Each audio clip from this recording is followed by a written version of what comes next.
Hello, this is a video on chapter 3 and hopefully chapter 4. If not, I make another video for chapter 4. I hope everybody is doing well, and I know there have been lots of changes, but I think we can get through this semester together. All right, and let me start by first turning my video off so don't take the screen, and then start talking about chapter 3. Now we know chapter 3 is about probability and basic probability concepts, so we can learn enough, we can do statistics. So let's continue with this chapter.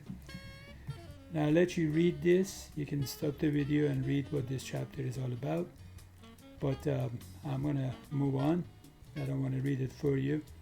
And there is a little video clip that I assume you read these notes and you watched it already.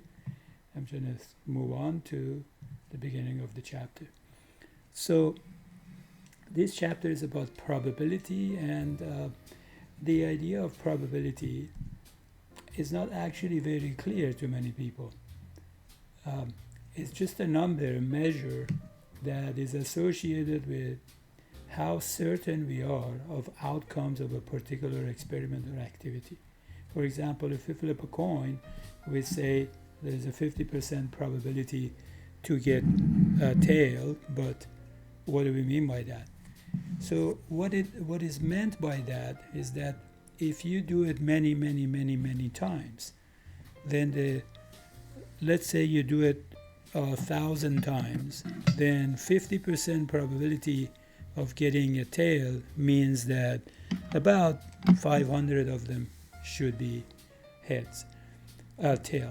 But if you actually do it 1,000 times, you may actually not get 500 tails or heads. So the more you do it, the closer will be the number of heads or tails that the theorem actually predicts. The closer you get to that, the more you do it. So if you only do it maybe 2 times, you may get 2 heads or 2 tails. If you do it 20 times, you might get maybe 8 and 12. If you do it 100 times, maybe you get closer. If you do it 10,000 times, then closer to 5,000 of them will be heads or tails. All right, so that's the idea. Now, we have to talk about some vocabulary here. An experiment, of course, is a planned operation carried out under controlled conditions. So when you do an experiment, you're basically looking at certain variables. You want to isolate those and just study those. Now, a chance experiment is different in the sense that the outcome is not certain. So if the result is not predetermined, so you cannot be 100% sure that something is going to happen or not, then we have a chance experiment. So flipping a coin twice is a chance experiment. Now, when you do an experiment, all the outcomes of the experiment make a set, and if you call that set, we call that set a sample space. For example, if you flip a coin, the sample space would be only H and T. If you roll a die, the sample space would be 1, 2, 3, 4, 5, 6. So sample space is a set of all possible outcomes, and things that the result of one single trial of the experiment is called an outcome. For example, when you roll a die, 1 is an outcome, 2 is another outcome, and so forth.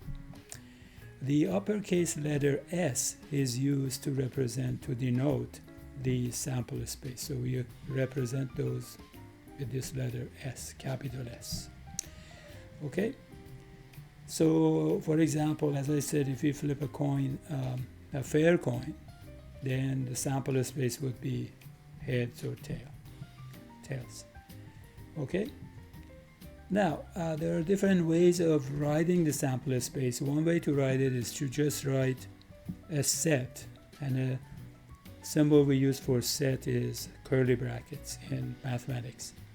So, a set, and then you put the outcomes in the set, separate them with a comma, with commas. Now, another way to count actually how many of these you're going to have, is an easy way to count them, is using tree diagram like this. So you start here, you haven't done anything yet, then you flip a coin. What can happen? Well, it could be H or it could be T. What if you do it twice? Well, then for every one of these outcomes, you have two more H or T. So you see, now we can count how many outcomes we have. We have this outcome, TT, we have TH, we have HH or HT, right? And the ends of the branches are actually how many outcomes you're going to have. Another way to do this is to use a Venn diagram. In a Venn diagram, we use a rectangle for sample space. And if there are no events, and we're going to talk about events, if there are no events, we just put the members of the sample space in here, right? That's it. All right. So what is an event? An event is any combination of the outcomes. So for example, if you roll a die, the sample space would be 1, 2, 3, 4, 5, 6. Now we can define an event. Let's say event A is 2, 4, 6. So that means event A is getting an even number. Now we could have another event B and define that to be just a member 2. So this event B would be the event that you get a 2 when you roll a die. So you can have either single outcome in an event, or you can have a combination of the outcomes in an event. I mean a set of the outcomes, more than one, in an event. So for example, an event could be all the odd numbers. So what's the probability, when you roll a die, what can happen? Let's say getting an odd number. So that event would be, let's say C equals to what? 1, 3, and 5. And so forth. Okay? So the probability of any outcome is a formula that we're going to talk about. But when we say the probability of an outcome, what do we mean by that? Well, probability of an outcome means basically if all the outcomes are equally likely. That means when you roll a die, for example, the die is a fair die. That means each phase has the same probability to occur. If that is the case, then we can use this formula to find probability of an event. All we have to do is number of outcomes, and I have it right here, number of outcomes in event A divided by number of outcomes in the sample space. So for example, if you toss a fair dime and a fair nickel, then the sample space would be all that, right? We talked about that already. So the sample space has 4 outcomes, and suppose you want the event A getting 1 head. Now getting 1 head means either this one or this one. Can't be this because there is no heads there. Can't be this because that's 2 heads. So probability for this event to occur would be 1, 2 that are event A. So A actually has 2 of those events in it. 2 not events, but the outcomes in it. So those are the outcomes that are in event A. So 2 over, how many is in the sample space? Well, 4 of them, so 2 over 4. It's very easy. So here is another example, and let event E be rolling a number that is at least 5. Now at least 5 means 5 or more, so 5 or more, so that's it, that's event E. So what's the probability of event E? Would be 2 divided by 6. Now with Venn diagram, we can represent this situation this way. So we have a rectangle which has all the members, all the outcomes in it, and then we're going to separate the ones that are in event E and put them in a circle like this, and then call it maybe E. So that would be E, event E, right there. So you can easily look at a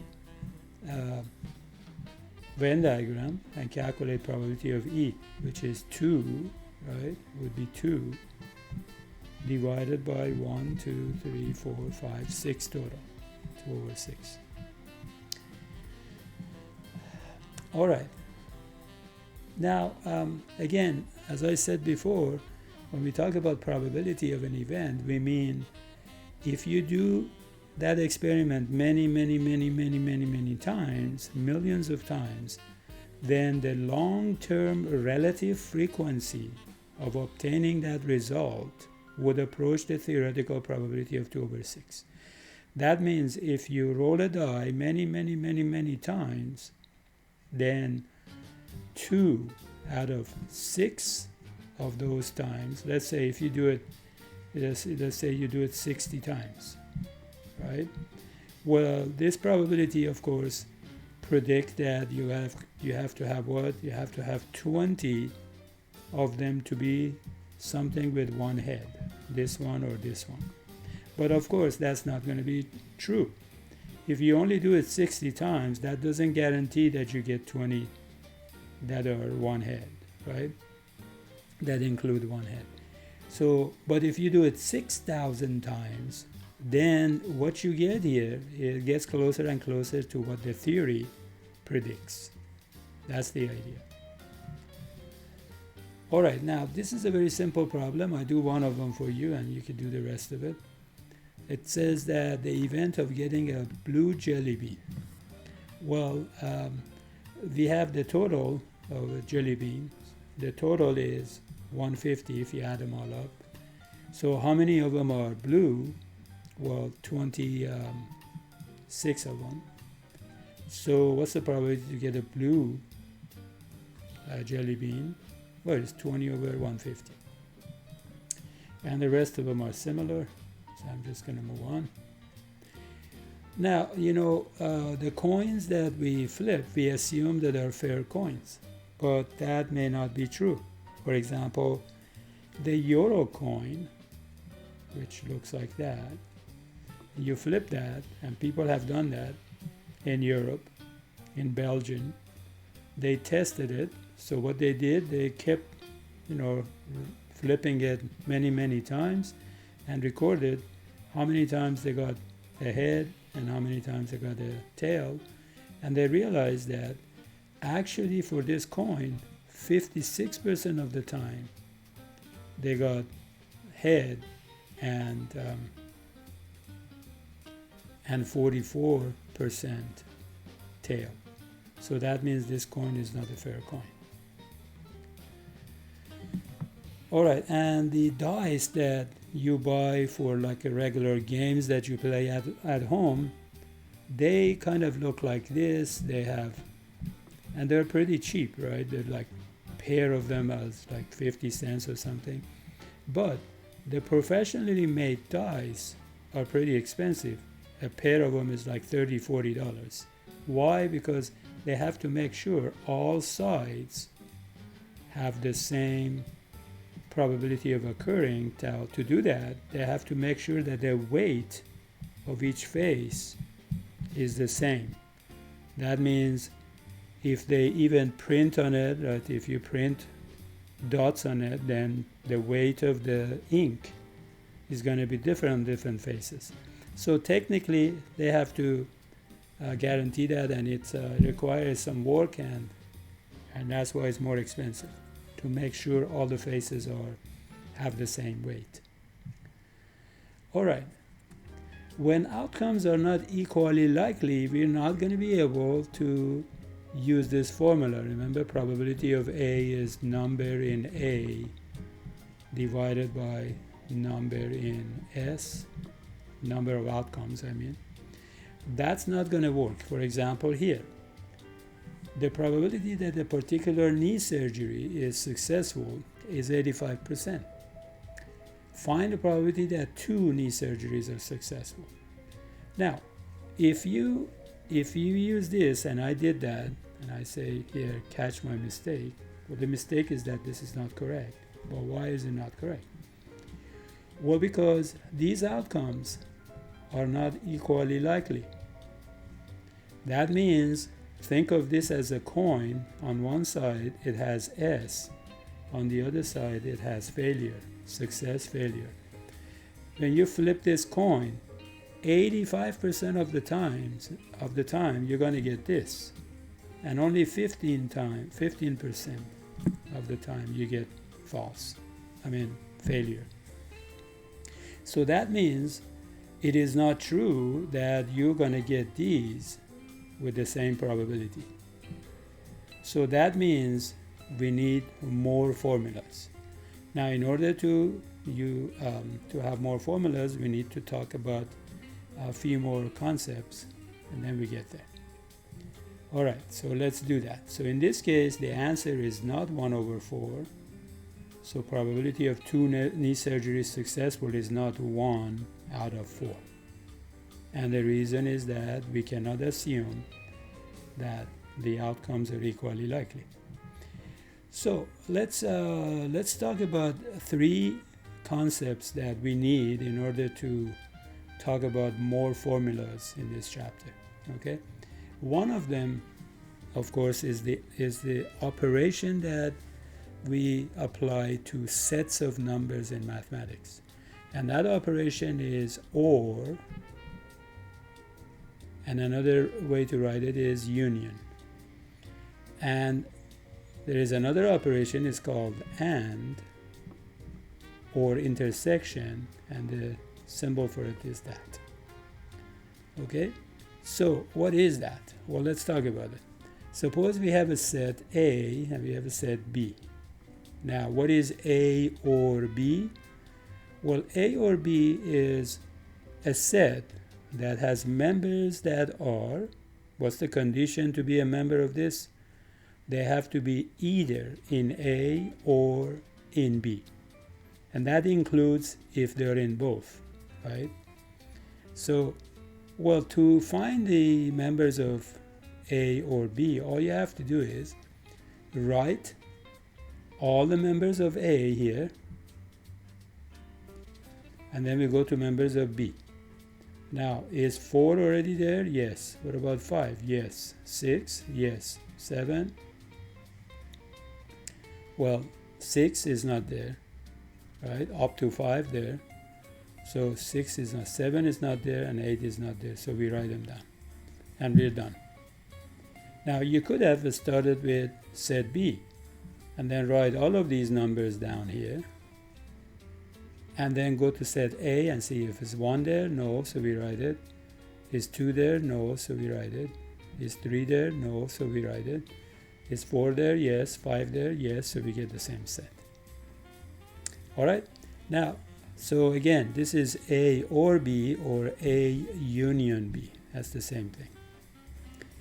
Now, what about A and B? Well, A and B, or A intersect B, is a set that has members such that there are the members of A and members of B. So they have to be in both A and B in order to be a member of A and B.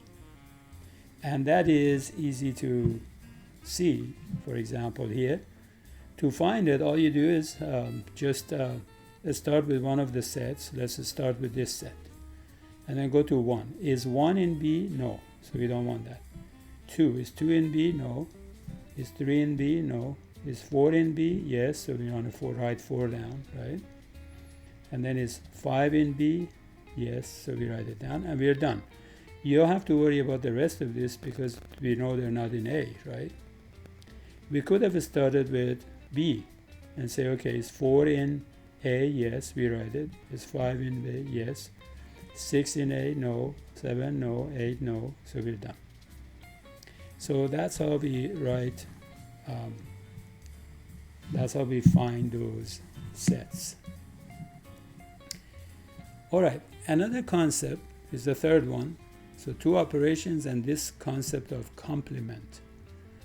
Now, complement of an event A is represented by A prime, or we read it as A complement.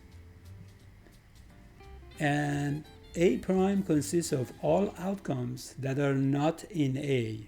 So they are in S, of course, but they're not in A. So that's A prime. So with the Venn diagram, you can think of sample space as this rectangle here. And here is event A. It's got bunch of members, bunch of outcomes in it. Now, anything that is here, of course, it belongs to A. If it's outside here, then it would be in A prime.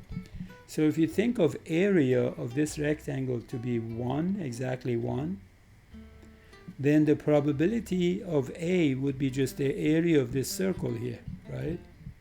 Area of this circle would be probability of event A divided by the area of the sample space. If we assume that the area of the rectangle is 1, so the probability of A would be just area of that circle.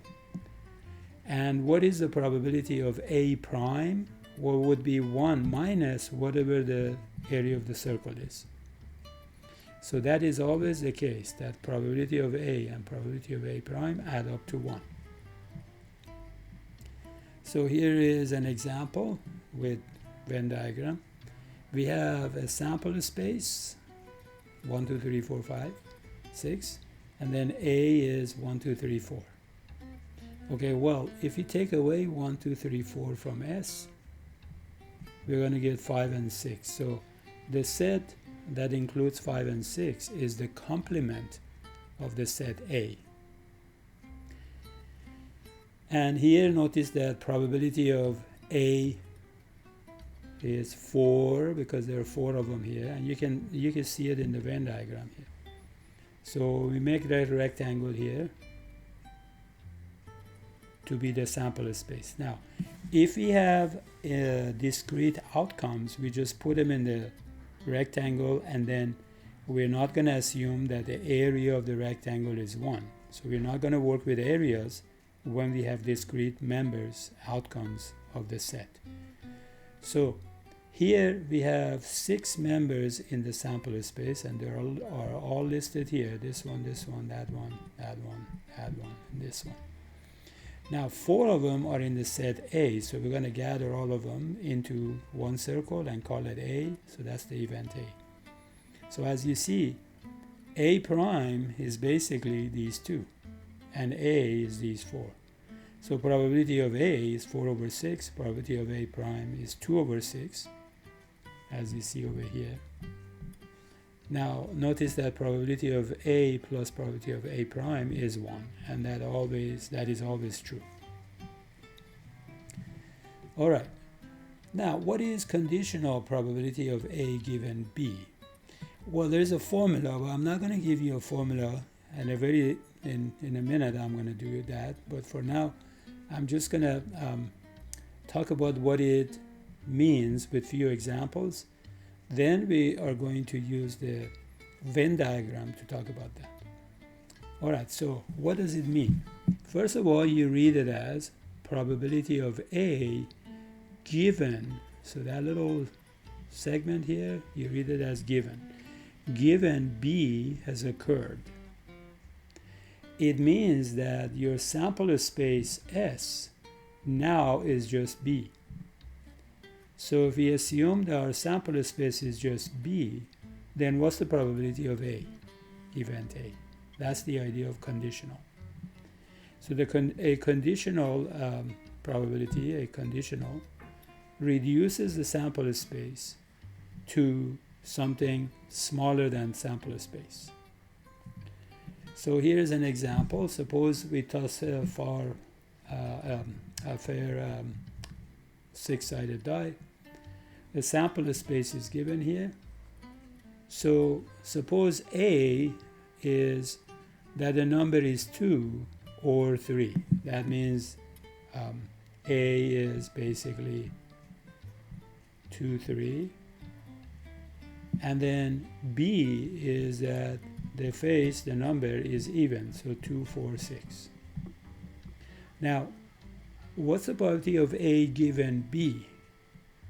Well, probability of A given B means what if we're looking at B as a sample space, right, which has only what, 2, 4, 6 in it.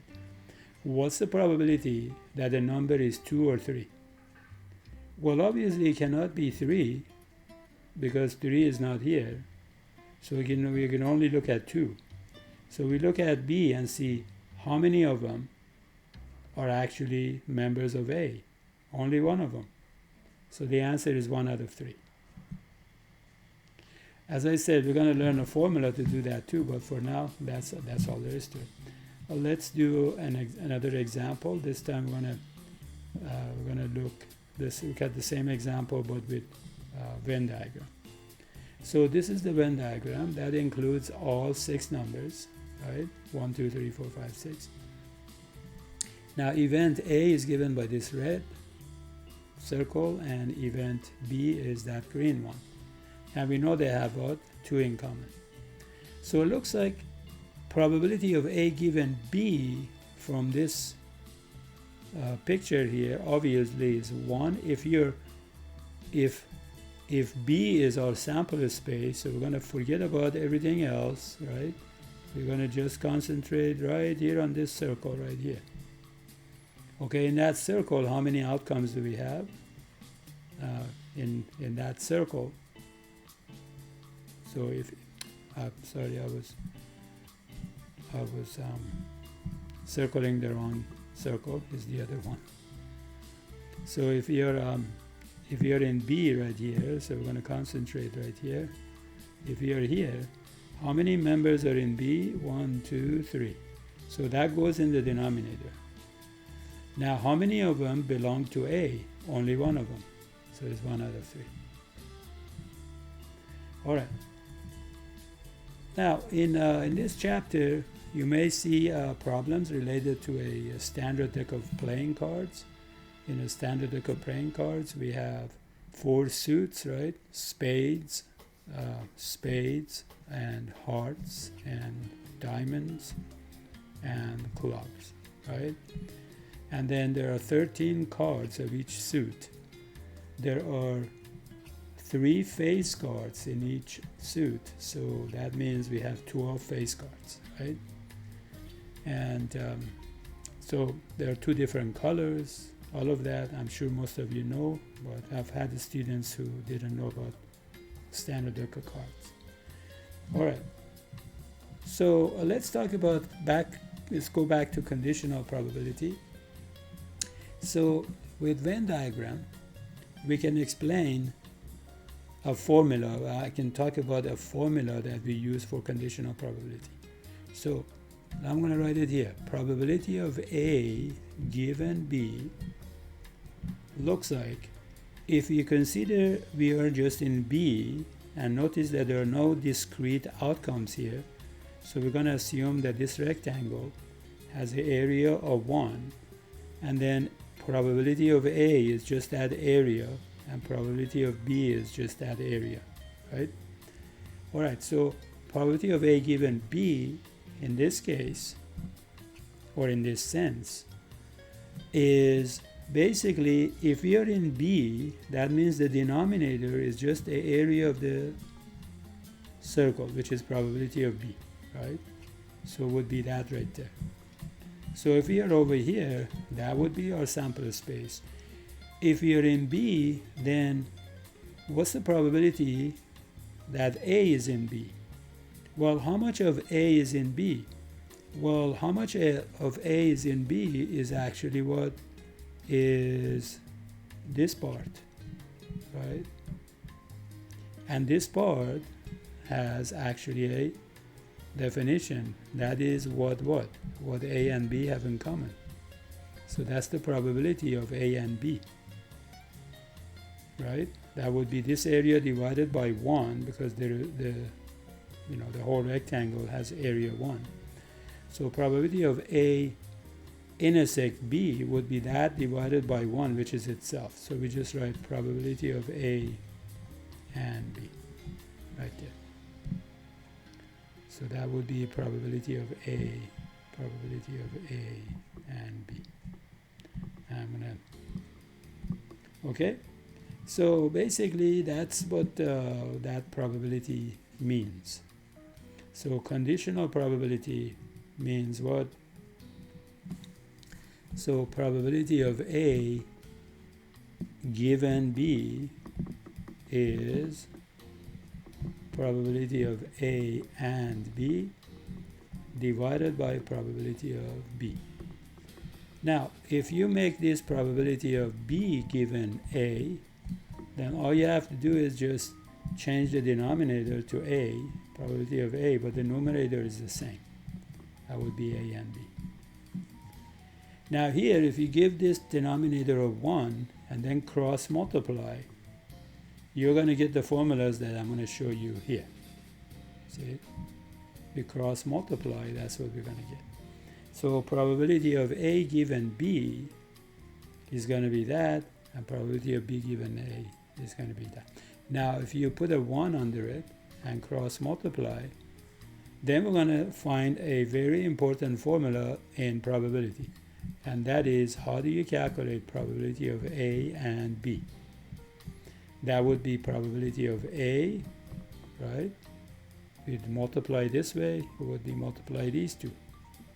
So probability of A times probability of what? B given A.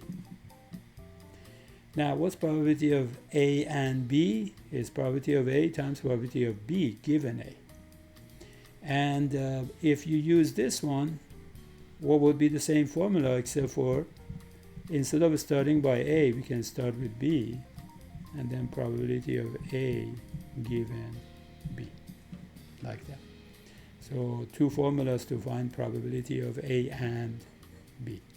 So if you want to find probability of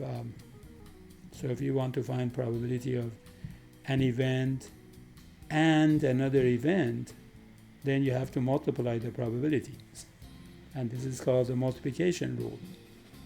Now remember, you don't multiply probability of A times probability of B. You have to multiply by probability of B given A. There are circumstances when we just use probability of B here, and I'm going to talk about that. All right, so this is the formula, and now if two events, so if A and B are two events that are independent,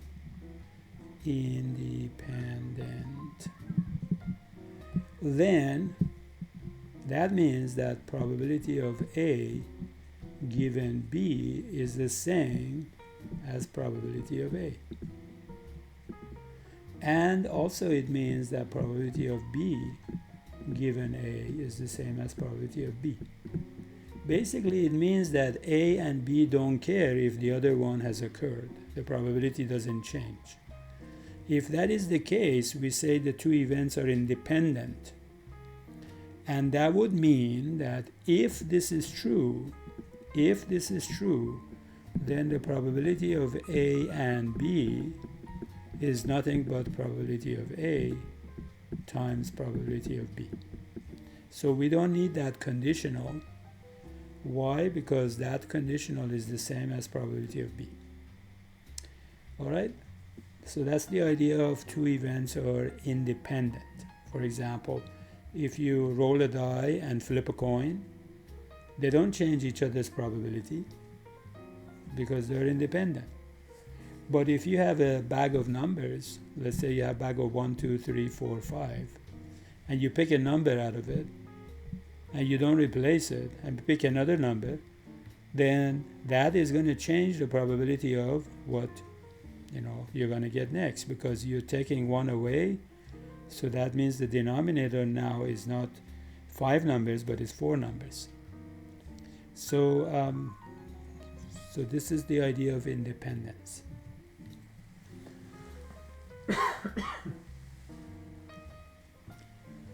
All right.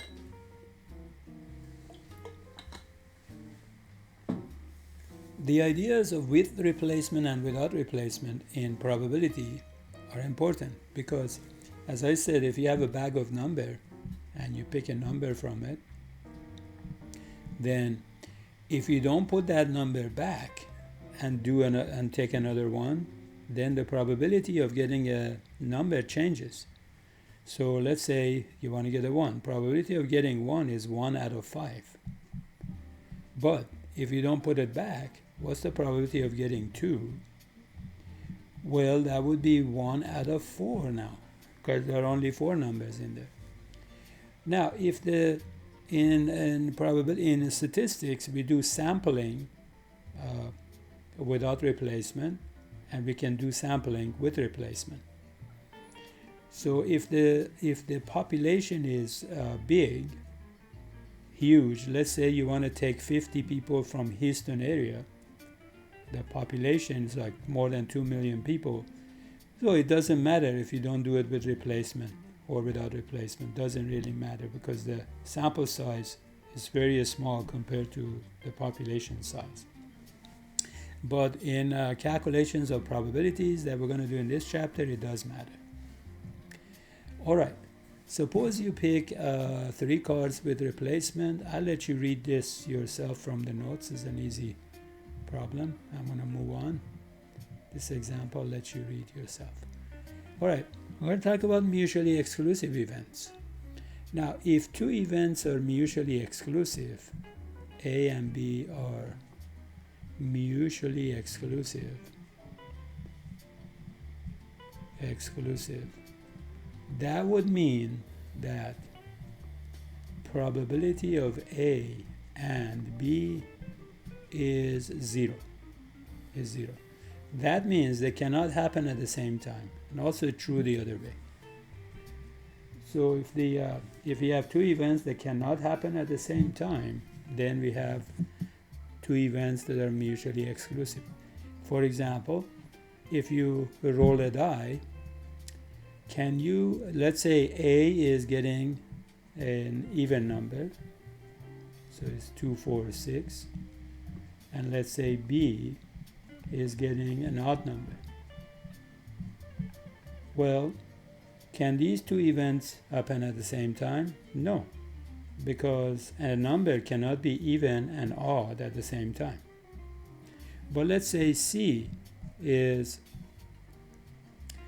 a number greater than 2, so 2, 3, 4, 5, 6, and suppose D is an even number, 2, 4, 6. Well, obviously, these, when you pick a number, it could be a member of C and a member of D, so it can happen at the same time. So C and D can happen at the same time. So if you wanted for C to occur, well, if you get, for example, 2, then D has occurred as well, because you got you got a number that is even, and you got a number that is greater than or equal to 2. All right, so that's the idea of mutually exclusive. And there is an example here that is similar to what I just did. So let me erase this stuff here so you can read it. All right, so let me do another problem quickly.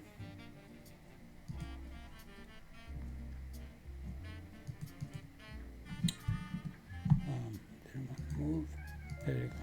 So flip 2 fair coins and let A be the event of getting at most 1 tail, and B is the event of getting all tails. Well, all tails means this one. at most one tail, right, means what? One or zero, right? So A can be written, A is the event of getting at most one tail, so one tail or more. So at most one tail or zero tail. So it would be no tail, one tail, one tail. So that's the event A. If something like that occurs, that means A has occurred. So the outcome HH shows zero tails, and these show one tail. And let B be the event of getting all tails. All tails means just that one, right? Now, here, B is the complement of A, obviously, right? B is the complement of A, because if you take A away from sample space, you get B. So A and B are complements, and the probabilities add up to 1, okay? Now, you can calculate probability of A and B easily, so I'm just going to let you do that. And here, C is the event of getting all heads, means just that one. And D is the event of getting more than one tail. More than one tail means just that one, right? Two tails. E is the event of getting a head on the first row. So that means this one and this one. That's the first row getting heads. Now find the probability of getting at least one. That means one or two tail in two flips. And so let F be the event of getting at least one tail in two flips. So that would be probability of F would be 3 out of 4, right? All right, so we have a bunch of events defined, then you can easily find their probabilities. We did the first one, F, and then you could do the rest of them. All right. So again, we talked about that formula already, right? And now we want to talk about another formula. Now, if you have a sample space and you have two events, let's say A and B,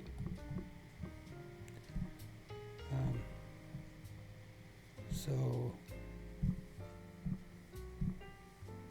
there you go. My pen is not cooperating. Here you go. So now if I want probability of A or B, well, that means I want probability of A, which means this area here, and I want probability of B plus probability of B, which would be this area here, right? But notice, by adding these two circles, what I'm doing, I'm counting this part twice. I'm counting it with the red circle first, and then I'm counting it with the black circle, right? So that means I have an extra area right here I have to take away. So I have to subtract probability of A and B, which is the area in the middle, right? So the area in the middle was added twice, once with this circle and once with the other circle, right? All right, so that's the formula for probability of A or B. Now, we also talk about this idea of mutually exclusive, and we already did. So mutually exclusive event means what? It means that they cannot occur at the same time. So if two events are mutually exclusive, this is 0, so we don't need it, right? So the formula becomes just like that. So if two events are mutually exclusive, then probability of A or B is just that. All right? So here's an example. Juan is trying to choose where to go on vacation. His two choices are New Zealand and Alaska. So A is New Zealand and B is Alaska. Juan can only afford one vacation. That means A and B cannot happen at the same time, right? They're mutually exclusive. So the probability that he chooses A is probability of 60%, and the probability that chooses B is 35%. So what's the probability of A and B? Well, it would be 0 because we just told you cannot go right here. You can only afford one location. And what's the probability of A or B? It would be probability of A plus probability of B minus what they have in common. But they have nothing in common. They cannot happen at the same time. So we just have to add these two. And what we get is 95%. So what's the probability that he's going to take a vacation to New Zealand or Alaska? 95%. So there is 5% chance that he's not going to go anywhere, right? All right. Student goes to library. Let's let the events A and B and D be defined this way. So probability of B is 0.40, probability of D is 0.3. What's probability of D given B? Right? Now, so what's the probability of D given B? Right? Now, a probability of D given B is given, right? It's right here. So the question is, what's the probability of A, B, and D?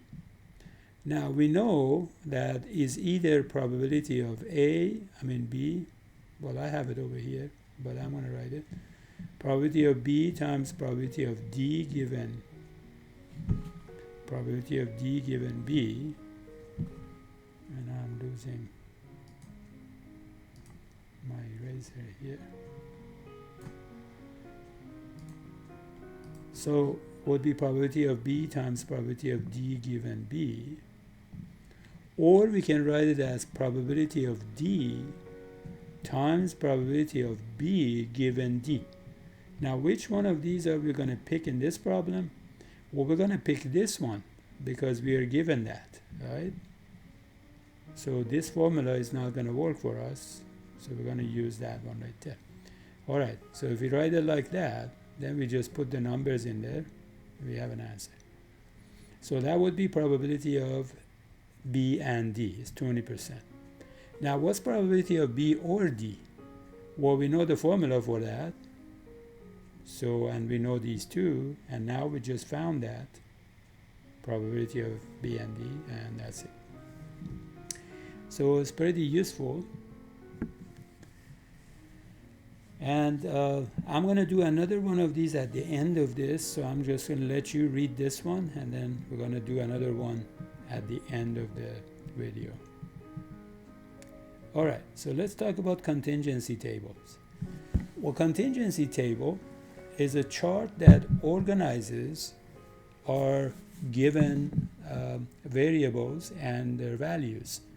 Here, for example, we have two variables. One of them is here on the horizontal, on the vertical columns, and one of them is on the horizontal. So horizontal, the vertical variable is speeding violations. Whether somebody had speeding violation last year or didn't have a speeding violation last year.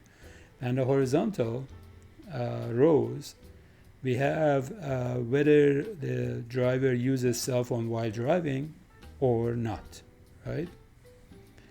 Now notice that the table helps us organize this information here. So this 25 here means what? 25 people, they use their cell phone while driving and they had a speeding violation last year. So this number means that 280 people, drivers, use their cell phone while driving and they had no speeding violations last year, in the last year. Okay, so it's pretty a good way to organize information. This number right here is the sum of these two, and this number right here is the sum of these two. This number is the sum of these two, and this number is the sum of these two. So those are the sums of the rows and columns, right? They're pretty useful. For example, just by looking at this, what's the probability that somebody used cell phone and had a speeding violation last year?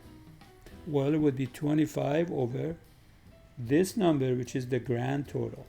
So there are 755 drivers that are surveyed here, right, in the data. Okay, so we can actually answer many questions here. So here's one of them. Find probability that driver is a cell phone user. Well, that's easy. That's just 25 over, cell phone user, which is the sum of the cell phone users, which is 305, divided by 755.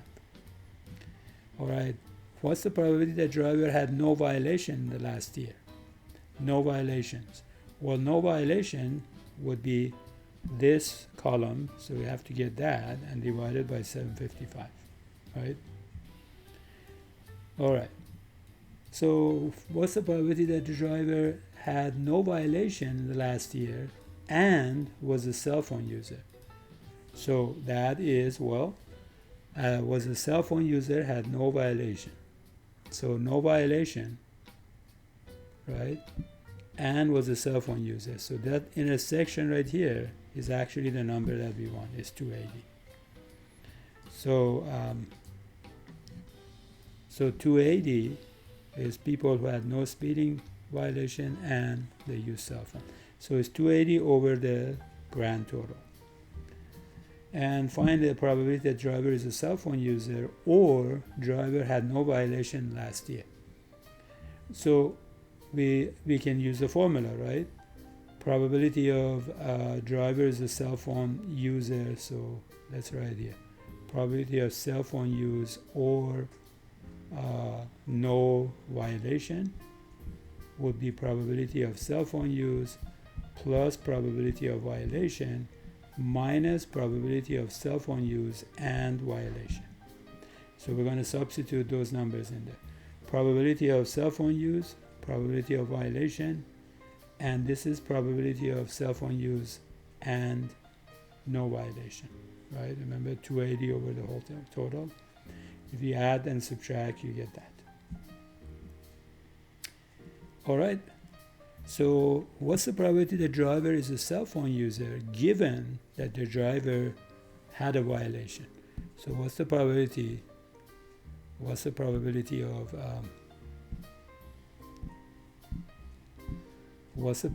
of cell phone use given that driver had a violation? Given the driver had a violation. So let's see. Given a violation, not violation, but violation. Okay, we know by formula this is probability of C and V, right? Divided by probability of V. What's that? Well, probability of C and V, cell phone use and violation, it would be that. So it would be 25 over 755. So that's the numerator right there, right? Now what about the denominator, probability of violation? Probability that violation is 70 over 755. So that's the denominator right there. So this answer would be, well, these two get canceled, so it's 25 over 70. Now, we could have done this without the formula, just by looking at the table. So we can say, okay, what's the probability of cell phone use given violation? So when we say given violation, we're going to restrict ourselves to only this column. So let me erase this stuff here. So if I'm restricting myself to this column, then out of those people, how many of them use cell phone? 25 out of 70. And that's the answer that we got. So it's easy to do this just by looking at the table. So the answer is 25 over 70. Find the probability of a driver had no violation last year given the driver was not a cell phone user. So given that we are over here in this row, what's the probability that the driver had no violation? No violation. So it would be 405 out of 450, just by looking at it. All right, so we could also use tree diagram to represent a number of outcomes that we have and branches, and the how many different outcomes we're going to have and in what combinations. For example, if we have two, let's say two marbles, red and blue, in a bag, if we pick the marble first time and then look at it and put it back and mix the marbles and pick another one, how many different outcomes are we going to have? Well, first time you take out of the, we have blue and red, so the first time you take one out, you had, so here's, you start, you either blue, you get a blue one, or you get a red one. Second time, since you replace it, you either get blue or you get red, right? So that means how many outcomes you get is either red, red, red, blue, blue, red, blue, blue, right? Well, this is easy to see, but what if we have many blue marbles and many red marbles? Let's say if we have one of each, that would be easy. So the outcomes are given right here, and we just did it, right? But what if we have, let's say, 11 balls, and 3 of them are red, and 8 of them are blue? Well, if I want to do it the same way that I did the other one, I would have to put 1, 2, 3, 4, 5, 6, 7, 8 blue, and then here I have to put 3 reds. And for every one of these, then I have to put 8 blues here, and then 3 reds. That's a big mess right there. It doesn't work. So what we're going to do instead, we're going to just write 8 blue and 3 reds right there. And for every one of these 8 blue ones, again, is going to be 8 blues and 3 reds, right? And for every one of these red ones, we have 8 blues and 3 reds. That's it. So we do it twice. So the outcomes, well, there are 8 B's here, so you have to name them in order to be able to count how many. Well, the counting is, you don't really have to name to count them, but in order to see how many different combinations we have, you have to give them a name. So you have to call this like B1, B2, B3, B4, B5, B6, B7, B8. Call these R1, R2, R3, and the same over here. You have to name them. So let's do that. So here, for example, this branch here, 3R, is really R1, R2, R3. This right here is actually B1 all the way to B8. So there are actually 8 branches. So for example, these right here, these branches here, how many branches do we have here? This is not, you don't do it again, so this, just ignore that. That's just indicating how many we have here. So how many branches do we have here, right here? How many branches? Well, for every one of these 3 there is 3 of these. So there's 9 RR branches. What are they? Well, if you name this R1, R2, R3, and again, R1, R2, R3, then you have R1 and R1, R1 and R2, R2 and R1 and R3, R2 and R1, R2 and R2, R2 and R3, R3 and R1, R3 and R2, R3 and R3. So they're all listed right here. There are 9 of them. And this way we can count how many of each we have. So we're going to have 24 of them here, right? 24 over here, 24 over here, 64 of them over there. What are they? Well, we can name them if you have to. So there are 121 outcomes, right? If you add all of these, you get 121. Or you can just think about, 11 times 11, right? That's 121. So so list the 24 BR outcomes. Well, BR outcomes are right here. There are 24 of them right there, right? What are they? Well, it could be B1R1, B1R2, B1R3, or it could be B2R1, B2R2, and so forth, right? This is the list of them, the 24 of them. Using the tree diagram, calculate probability of RR. What's the probability of RR? Well, probability of RR is how many RR do we have? Well, RR is right here. How many of them do we have? 9. And all of these are equally likely, right? Because we replace the ball, the marble, before we take another one. So all of them are equally likely. Okay, so let's, this probability is 9 out of 121. What's the probability of RB or BR? Now, RB is right here, and BR is here. Now, they cannot happen at the same time. A marble cannot be blue and red at the same time. So that means to find this probability, we just have to add the probability of RB plus probability of BR. So it's 24 out of 121 plus 24 out of 121, which is 48 out of 121, right? You could also, calculate the probabilities of each branch here and then add them. So how can we get here and here? We have to multiply the probabilities. So the probability of getting here is 8 out of 11. Probability of getting here is 3 out of 11. And when you multiply them, you get 24 out of 11, and then the same thing over here, and we get 48 over 121. All right, so using the tree diagram, calculate probability of R on the first draw and B on the second. R on the first and B on the second would be just that, right? So 24 out of 121.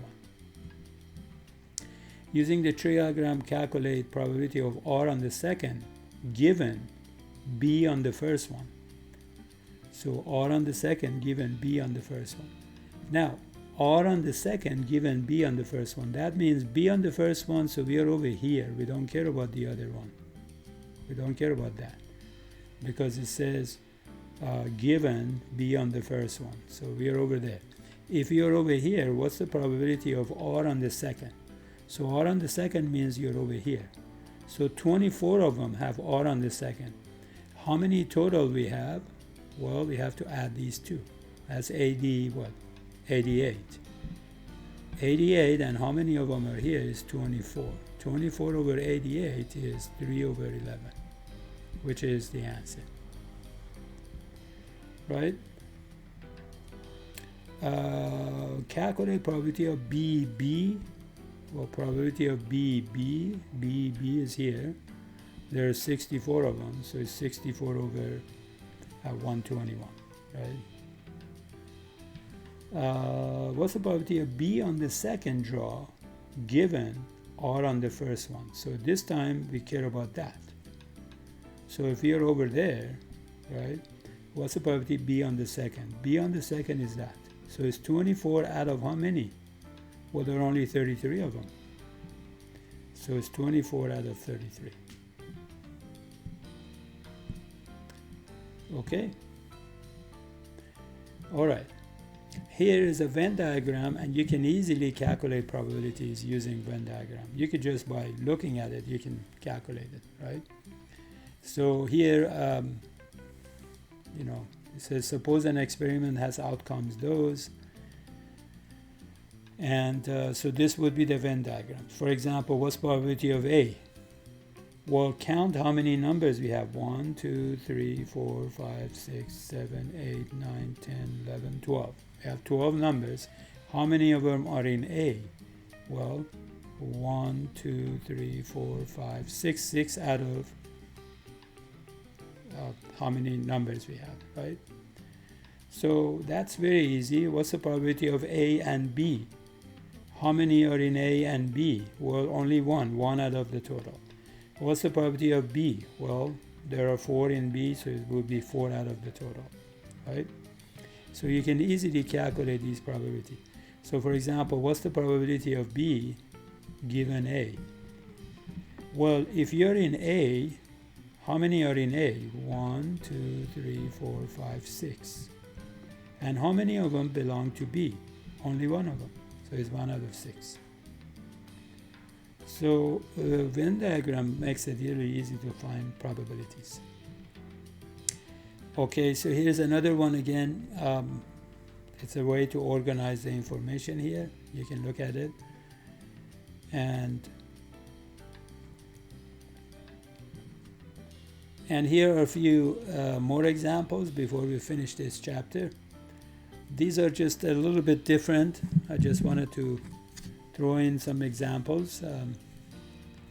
So what is the probability of getting 5 different cards? Different, I mean, in terms of value from a standard deck of cards. So if you get 5 cards, what's the probability that they'll all be different values?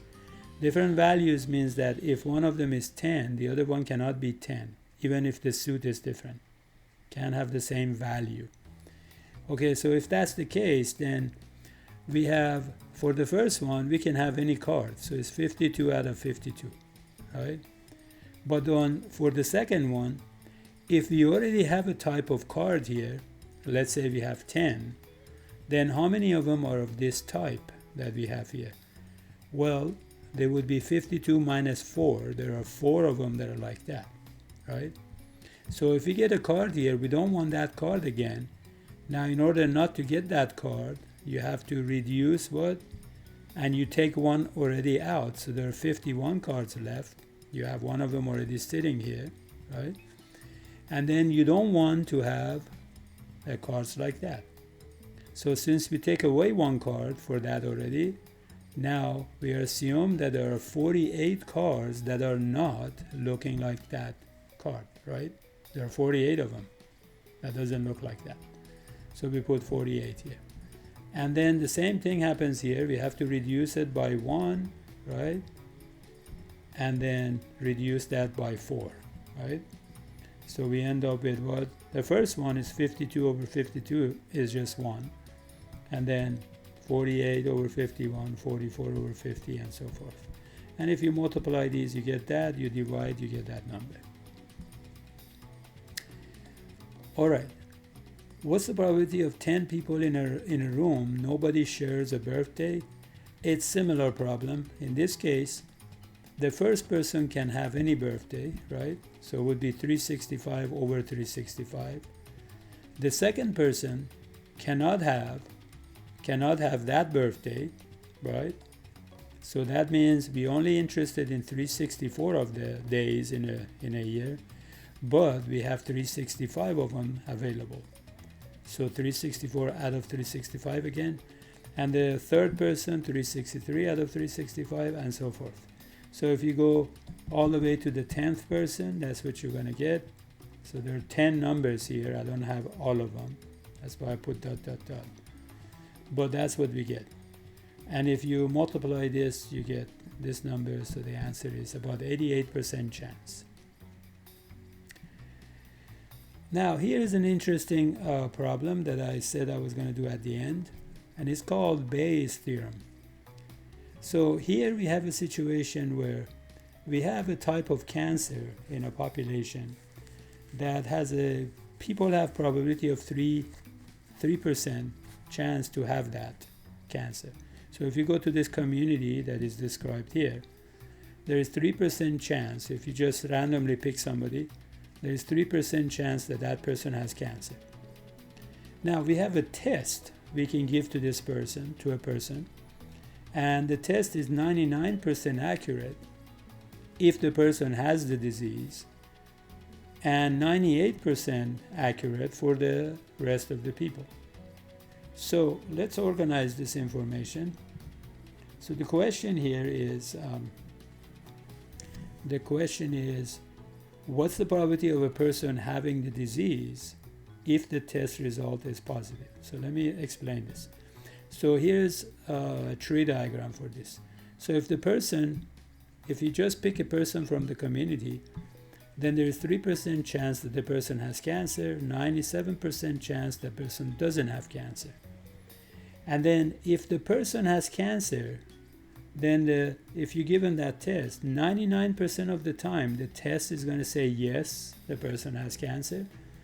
There is 1% chance that the test says no, the person doesn't have cancer, even though the person does have cancer, right?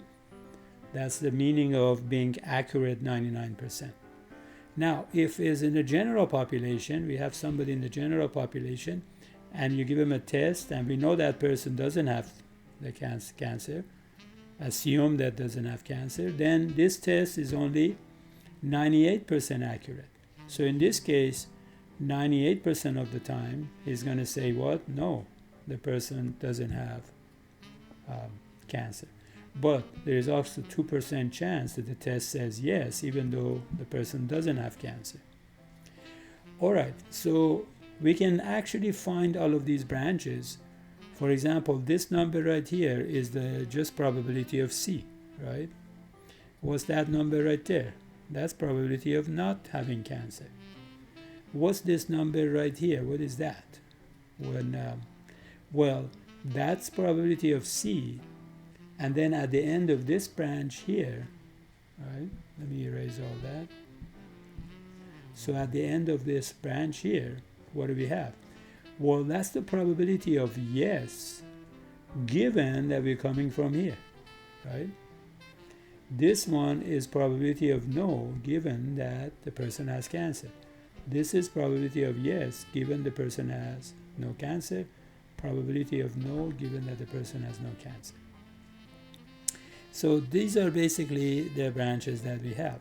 But these are not what we are asked to find. What are we asked to find? Well, we are asked to find something else. We are asked to find what's the probability that the person having the disease, if the test result is positive, that means what's the probability? So what we want to find is this. What's the probability that the person has cancer given that the test says yes? Now, that is not in the chart, but we have a formula to find that. How do we find it? Well, we have a formula. It says probability of B given A is probability of B times probability of A given B divided by, well, that actually is probability of B and A, or A and B, same thing. Let me do this. So probability of A and B is this right there.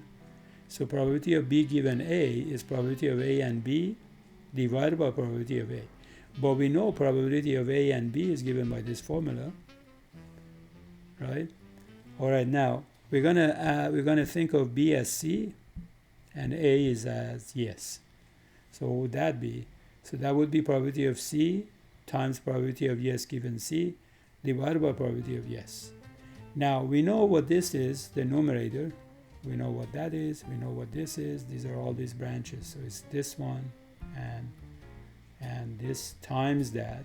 If you multiply these two, right, you get the numerator. But that's what it is. So probability of C and probability of C and yes is just basically the product of these two right there in the numerator. Okay, now probability of yes, you can get yes this way and we can get yes this way. So there are two different ways we can get yes, and we have to add them. So to get yes that way, we already have it in the numerator, so that's how we can get yes that way, right? And we could also get yes this way. We have to add them.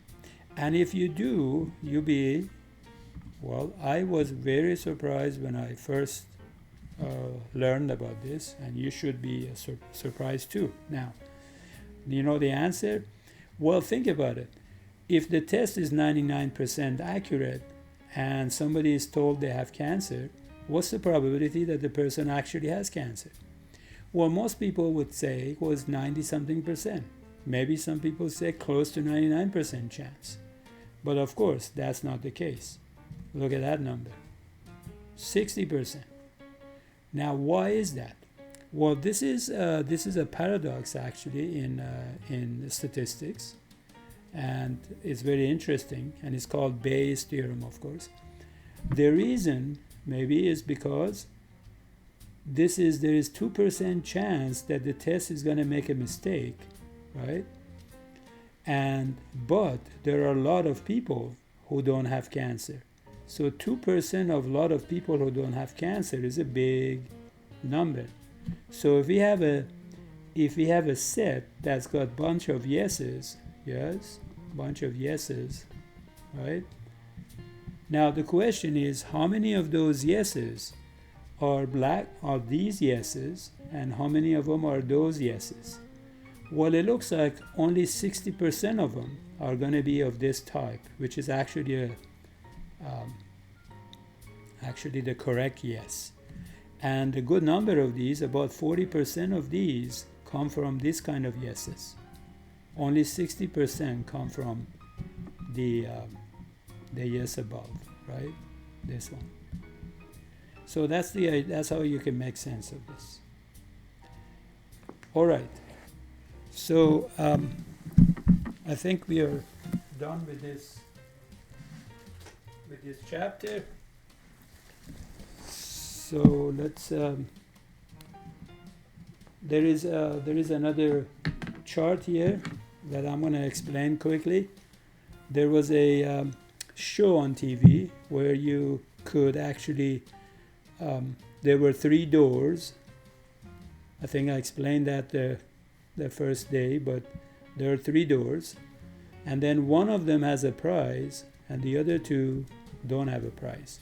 So they're named 1, 2, 3. So you pick a door, and then the host is going to open a door, and then it's going to ask you, do you want to change your mind? So let's say you pick door number 1. Now I'm the host. I know where the prize is, and suppose the prize is under door number 1 that you picked. So what I'm going to do, I'm going to open door number 2 and say, look, there's nothing here. So do you want to change your guess to number 3, or do you want to stick to number 1 that you picked? Most people say that they just stick to number 1 because it doesn't matter. There are 2 doors, one of them has the prize, it doesn't matter. But reality is that if you switch, your chance of winning is 2 times more. 2 times more. Because if you don't switch, your chance of winning is 1 out of 3. If you switch, your chance of winning is 2 out of 3. Now, why is that? Well, we don't know why, but we know how to calculate it. So probability that you're going to pick door number 1 is 1/3. Probability you pick door number 2 is 1/3 and is 1/3, right? Now, I meant probability that as a host, I put the prize under 1, 2, or 3 is 1/3. Then you pick a door. Probability that you pick door number 1 is 1/3. Probability that you pick door number 1 is 1/3, of course, right? So number 2 and number 3. So you can pick any of the doors with 1/3 probability, right?